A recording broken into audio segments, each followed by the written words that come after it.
Hello and welcome to Treasure Box Gaming. In this video there are 5 pointers that'll help you get out of bronze. If this video helps you, feel free to hit that like button and subscribe, or you can follow me on Twitter. Also, feel free to join me on Twitch every day from 2 p.m. to 6 p.m. If I hit a certain goal, donation goal, I'll make sure to stream even longer that day. Hope to see you there. On to the content. These are the 5 simple points that we're going to be focusing on in today's video. We're going to be making sure that we pick only a select few champs that we want to play, winning our lanes by CSing, pushing out when we know we need to or when we can't push out, shutting the fuck up, and dying less.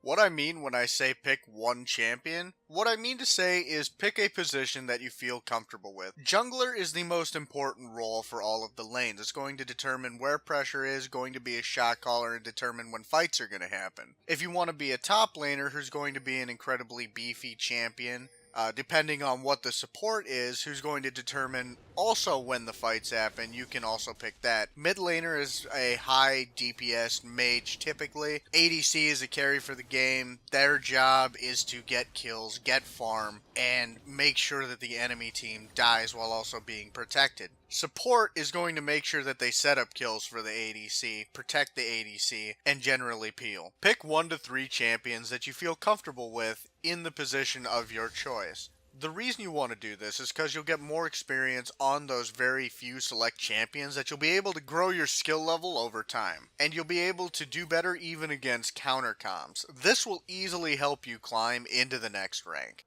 This next point may blow your mind, but if you win your lane, you have a better chance at winning the game. Now, with that being said, you don't necessarily lose if you and your support have died once. If you kill 12 to 14 minions more than your opponent, you've actually negated out that one kill that you may have fed. The key to this is to not feed repeatedly. Don't go for fights if you know you're gonna die. Don't go for that one kill if you know you're gonna die. If you can get 2 kills while only losing your own life, that is a worth situation. But just throwing your life away for 1 kill is never going to be worth the justification. Instead, what you should be working on is just last hitting and farming. More creeps equal more gold equal more power to your own team. Farm those minions and get beefy. This next example gets more complicated the higher elo you get. The basic understanding is that if the enemies aren't around, push the minions into turrets so that they lose out on the experience and the gold. It can put a gap between your lead and their deficit. Solo Renekton Only has a lot of great videos about this.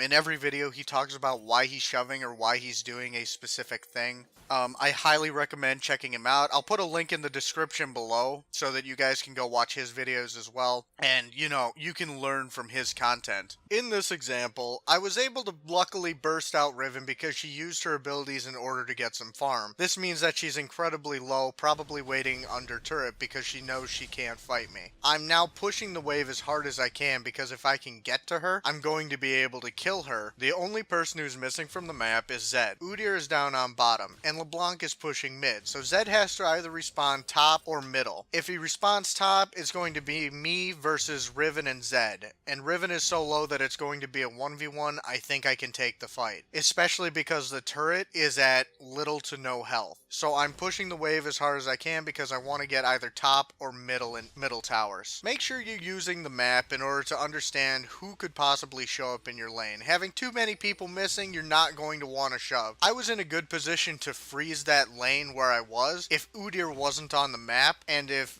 Zed was missing as well. Freezing that lane where it was would have meant that Riven would have had to come up to fight me, which means she would have died. Or she would have had to back, in which case Riven would lose out on gold and experience because she doesn't have her teleport up to get back to lane in time to get those minions. Either way, I come out ahead in this trade. Here's the best tip that I could possibly give you for a bronze elo. Take your chat, /mute all. It will make everything 100 times better. No one's smart enough or knows enough to make any chat worthwhile in that elo. Just mute it all. Just get rid of it. Get rid of the noise. Focus on yourself. Focus on your own skill. Focus on winning your lane, not dying, and just being a better player. Use your pings to a degree. Don't overping because you don't want to tilt your allies. You don't want them to go AFK. You're going to end up creating an elo hell situation yourself. You'll be the entire reason you're stuck in bronze. Just mute it. Just cut the noise. Just cut it all. It doesn't need to be there.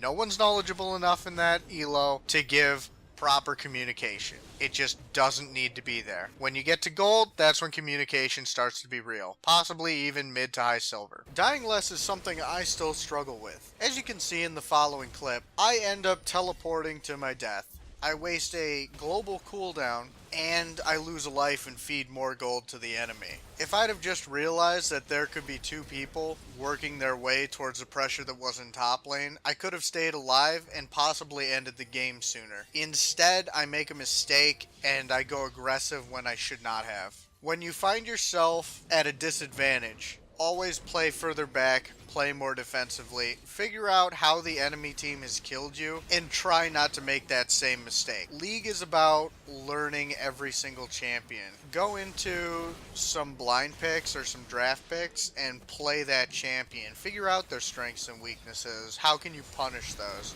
Once you figure that out, you'll be able to start climbing and defeat your counter picks.